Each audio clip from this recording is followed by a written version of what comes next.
In the beginning, it was a fairly contentious issue. Nobody trusted anybody. Nobody was working together. We didn't really see one another's point of view very well. You either wore a black hat or you wore a white hat in that grove. Literally, there were fist fights. It was very difficult. It was very messy. It is very difficult. It's very complex. People were tired of the confrontation. Everybody has to give a little to get. Don't expect everybody to agree up front. We have to create common ground in some areas. We have to. Everyone had generally the same goal. Our concern was getting long-lasting effect. You know, the very thing that brought people to southern Arizona was being lost. And we had to do something.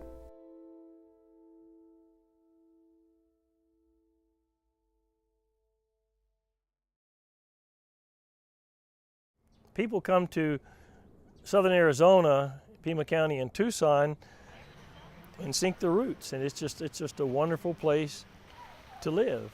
Everybody has a place that they call home. Everybody has a place that they're from, and for me, place is the smell of the rain on the desert. There's nothing like it. Tucson is a very unique community. We love our mountains. We love our desert. People really value the lifestyle that Tucson has.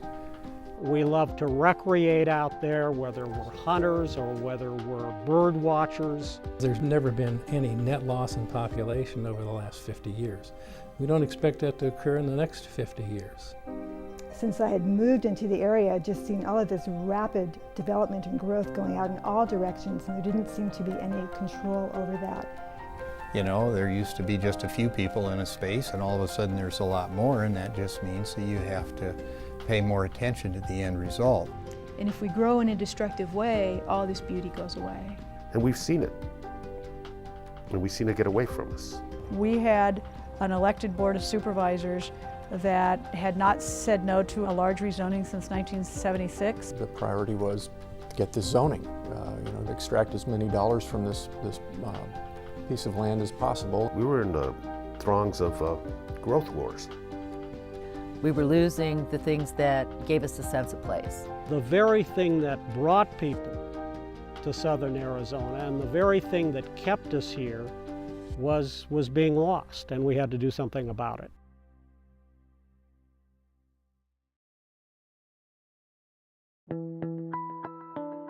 I first became involved in the Sonoran Desert Conservation Plan planning effort when I worked for the state of Arizona. I was asked to be a member of the science team. I come from the development side. They asked me to be part of the ranching team. I was town manager for the town of Marana. I've been in the real estate business since 1978. My husband and I moved into the Ironwood Forest in the Tortolita Fan. The environmental groups came to me to evaluate a proposal. I was asked to become chair of the Ranch Conservation Technical Advisory Team. I've been the county administrator since 1993. I was invited to participate on the Science Technical Advisory Team. I got the opportunity to get elected to the Board of Supervisors. I've been in the Tucson area for about 11 years. Came here for grad school. I am the executive director of the Coalition for Sonoran Desert Protection.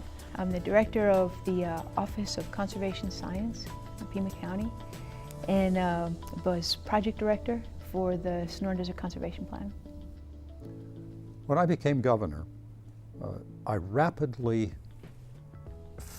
discovered that there was a special magic in Tucson and Pima County, that it was a community full of activists, people who really understood and loved the Sonoran Desert and had this sense that their community was a special place precisely because of its relationship to the natural environment.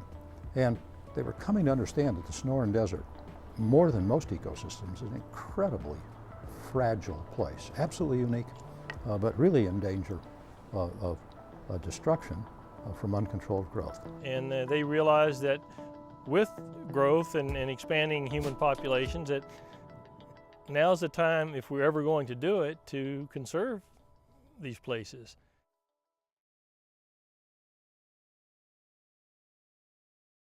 The Sonoran Desert Conservation Plan got started with a conflict between the development of the northwest part of Tucson and the pygmy owl, which had been listed as an endangered species. It really was the first time that local entities, including Pima County, had to address the issue of an endangered species within their municipalities. The owl being put on the endangered species list is really the canary in the coal mine. And we can't just deal with owls. We've got to deal, one, with their habitat, and secondly, with the entire suite of species that are kind of coming at us in the wake of the habitat loss, which has endangered the pygmy owl. It was what motivated the environmental community, the county government, the home building community and development community and realty community. We had a great deal of bureaucratic concern over the single species issue and whether or not the single species issue would be something that we could even comply with, given what little we knew about the pygmy owl, what little we knew of the implications.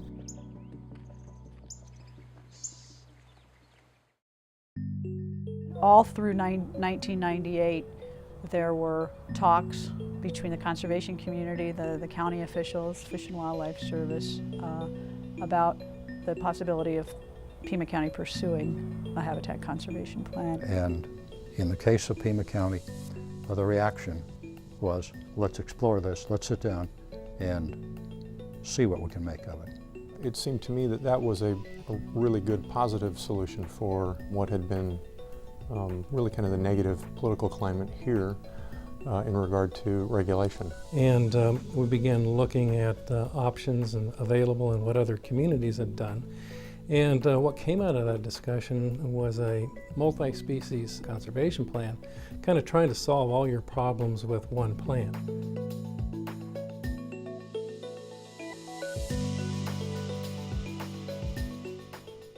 Only the locals can come up with a plan. The service can't do it. The locals have to make, the community has to make that decision. And so instead of becoming one sort of land use on a long list of land uses, the pygmy owl became the organizing principle for all land use. And I'm not confident that we would have really gotten to that next level without the listing, which kind of brought everybody up short.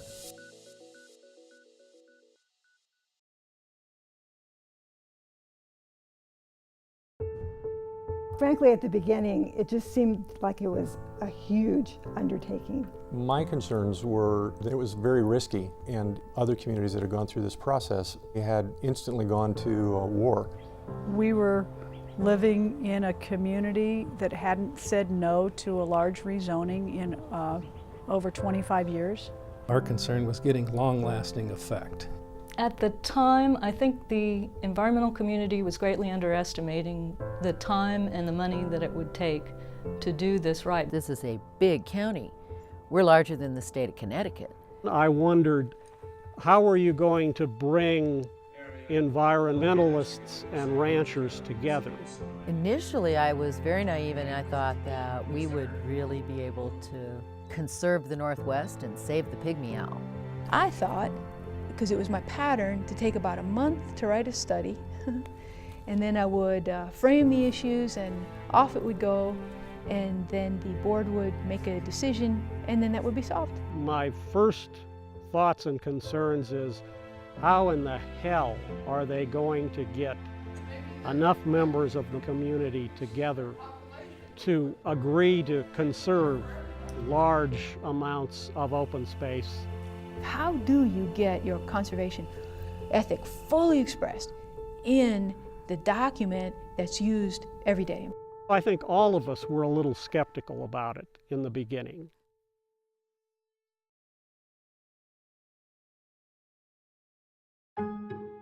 My objectives with regard to the Sonoran Desert Conservation Plan were to kind of see a large-scale planning effort that promotes conservation in a way that's compatible with the activities of the county. And avoid the pitfalls of the rapid urbanization that we saw around us. What I wanted from a developer standpoint was to better define the rules under which I would operate our business. That the ranching community would stay viable. That there would be some kind of a plan to address growth. We need to be able to accommodate that population growth and grow in a location where it causes the least harm to the community and the maximum benefit. The main thing that I was interested in was getting a good process going. To try and preserve enough of the Sonoran Desert to maintain the biodiversity, the amazing biodiversity that we have here. My interest is in answering the question, what are those lands going to be like in 30 years? And as management issues come up, how are we going to respond? What I was expecting to see was that the county would take on the intent of the Endangered Species Act and work towards not only protection but recovery of species. It would create this buffer around our community, and as a consequence, preserve and keep the metropolitan area and the city to some extent natural. The ultimate goal, I believe, of the SDCP is to incorporate this community's love of open space with the county's need to have continued growth. We were really just trying to get a head start on a plan and make ground where these other plans had just started too late. I think the fundamental principle is that this is a nice place to live, and we want to keep it a nice place to live.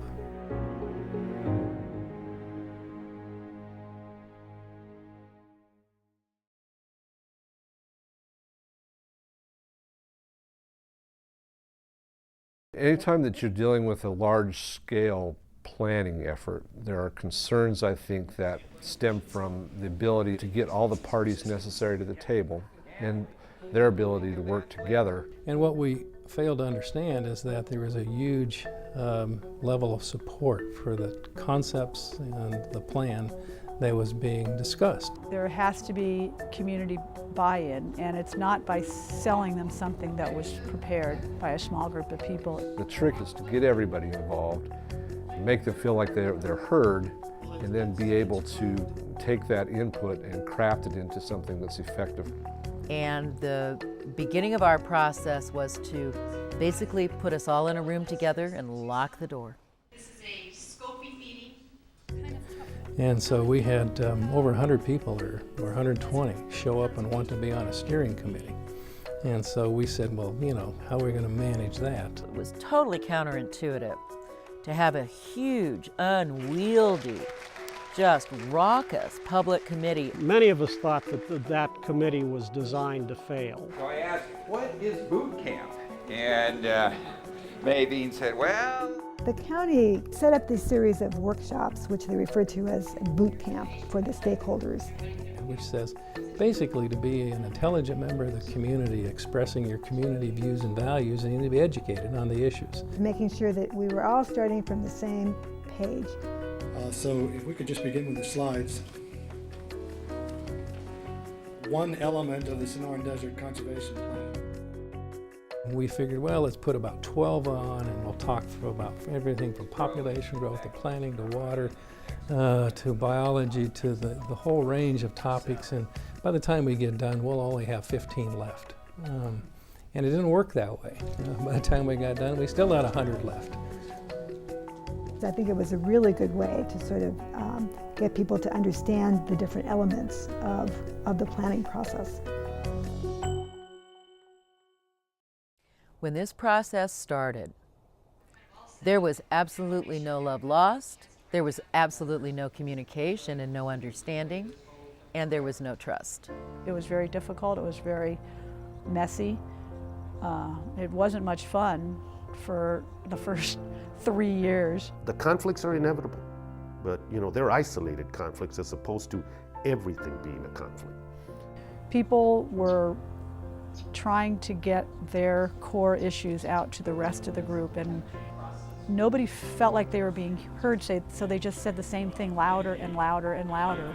There was sort of an original standoff among the groups, and silly people smacking each other over the head with notebooks and pushing each other. Literally, there were fist fights.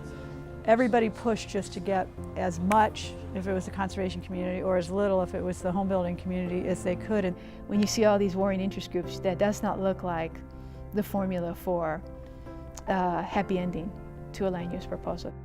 But within each camp, certain individuals did arise out of that process that began to communicate with one another. A few people that wanted to be productive kind of went off to a corner and made a commitment that if we came up with some policies, we were responsible for going back and selling it to our constituencies. And I think that provided a core that other members of the steering committee formed around.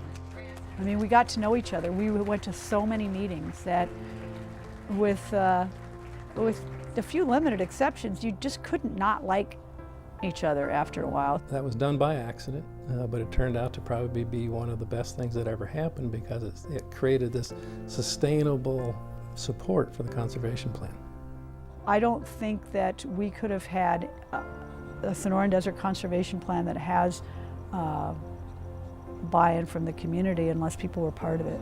There's much to be understood about the power of the community when you let them take over the knowledge. If you don't get the whole gamut, the whole sphere of people that care about this issue, you're not going to have a successful plan. And people don't want to do that because it's too painful. This is not about partisan politics. It's not about vast national issues. It's about our community. And if you start looking around, you'll find lots of help, lots of possibilities at every level of government in the most surprising and really productive places.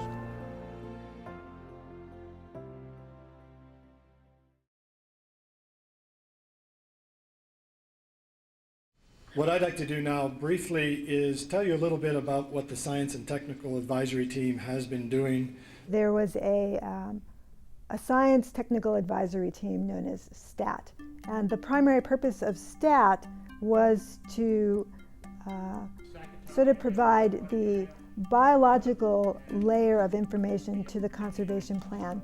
To provide the county with adequate information, good, solid science, and up-to-date information so they can make decisions for natural resource management and species management that are appropriate. And then we had a tremendous amount of input from the science community. They came forward to share decades of information. There has been an incredible amount of information gathered by many people. We didn't start from scratch. We had a pretty good investment in geographic information systems that helped us to do some of the analyses that otherwise would have been very costly. We needed the sort of baseline information before we could even kick off a plan. And what made them want to participate was the hope for a good outcome, the belief that there was a sincere interest in conserving the species. They have tried to, from the very beginning, make sure that the science is kept separate from the political and social influences. We put up what we call early in this process as a firewall between the politics and the science. Allowing public input and process to formulate that science into what the plan will ultimately be. Now, the scientists had to work in public. There could not be any closed meetings. We had to provide minutes of the meetings and have those meetings available for the public to come to so that they know what's going on. That turned out to be a good thing too, because everyone knew everything the whole time. And when we did our peer review, in public. You need to expose the work that you have to the criticisms of others. I mean, how else might you avoid pitfalls? An open process keeps it credible, and it also allows you to make mistakes and fix them along the way, which is inevitable, but one mistake won't sink the whole process. When you apply fact and science and what really is worth conserving and what isn't worth conserving, that fundamental question, then you feel like you just aren't proceeding by the politics and where a sewer line was laid or anything like that. It seems like you're doing the right thing by the land and the right thing by the community.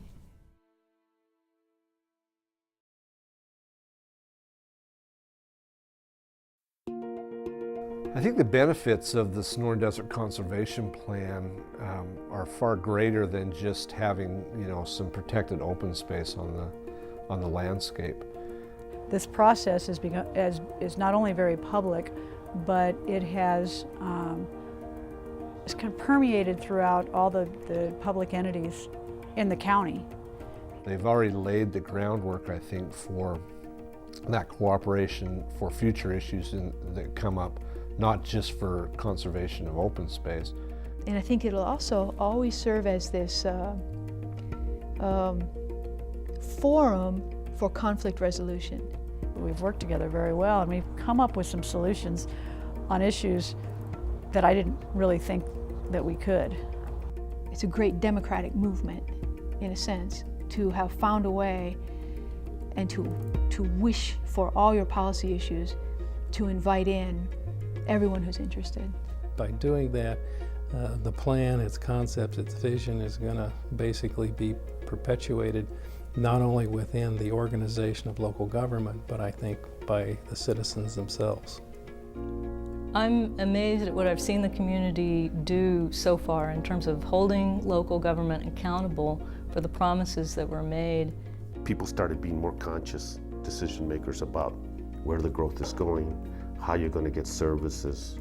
It has changed board recommendations about how to proceed in areas outside of land use. The Sonoran Desert Conservation Plan has become an umbrella term for how we want to have a more sustainable community. As a region, we have learned that we're going to prosper together or suffer together from the consequences of poor planning. My experience had been that the county and other entities in Pima County looked at things on a more short-term project-by-project basis. We tend to rifle shot the problem. And what we've learned out of the conservation plan is that there's no single solution, and that it really has to be multiple goals, multiple objectives wrapped into one overall concept or vision. When we went to do the comprehensive plan, we did the conservation plan first, came up with the conservation land system, and then embedded it in our urban plan. I think a model has been sent by the way that the SDCP has been put together, and that other entities in the area have looked to that planning model. We've used it. We've pirated that kind of planning process when we talk about water resources. The technical information that we generated for the Sonoran Desert Conservation Plan is of value to other jurisdictions. It's a savings of time, but it also allows them to make better informed decisions. When you articulate how you expect a city or a county to grow, it provides sort of a roadmap of where you would like to see development versus where you think conservation would be more appropriate. The fact of the matter is the SDCP helped guide growth in a beneficial way. It's really trying to drive urban expansion or population expansion inward into areas where there are existing services. People have had to learn that development and conservation can not only go hand in hand, it can actually improve the price point, it can be an amenity, and it can be a selling point. If you don't like cookie cutter, one-size-fits-all type development, you'd say it's better. There's a real upside here, that it really is about planning both development and landscape protection, and the two merge together.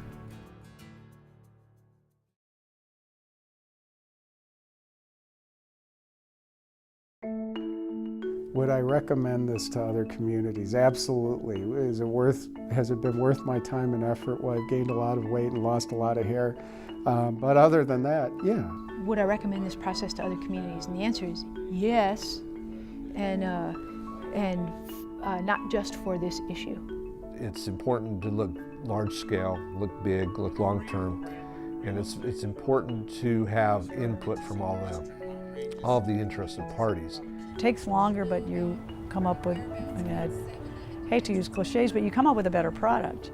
Let everyone be involved so that everyone can go through this collective learning experience. When you have this big picture approach, things can get lost. Learn from our mistakes, because guaranteed there's going to be mistakes.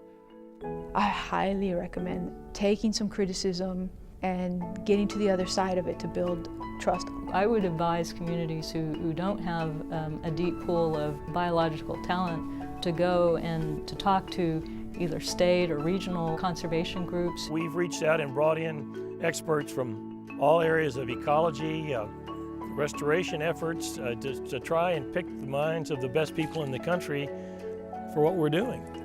With all the controversy that was going on, by having a broader base, you avoid conflict.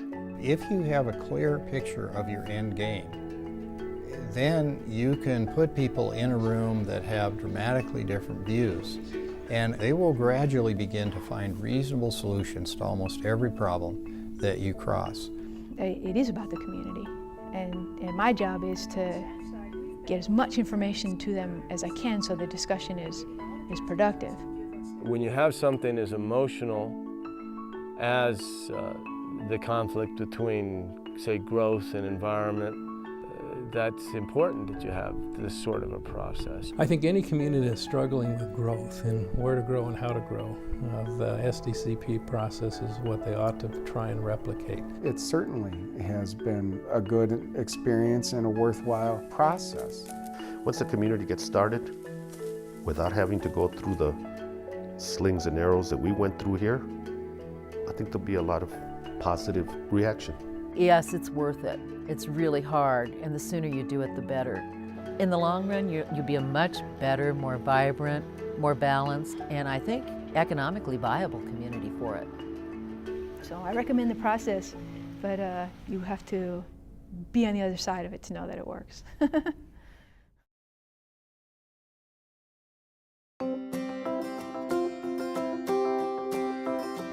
We have the last great opportunity to save open space in this part of the world. That's amazing, and that's powerful, and it's important, and people realize how lucky they are to be part of that process. Without this process, we would have looked like Phoenix. We would have looked like South Central LA. And it is the one thing that may save the overall quality of life for Pima County. We can make a living, we can develop our communities and our economy without destroying the values that have created the community in the first place. This is very important because the only way that you protect the environment is if you have a strong economic base. It's just that simple. The resources provide the economic base, and we can use them in a way that is in fact renewable and that guarantees a future for us, for our kids, for generations.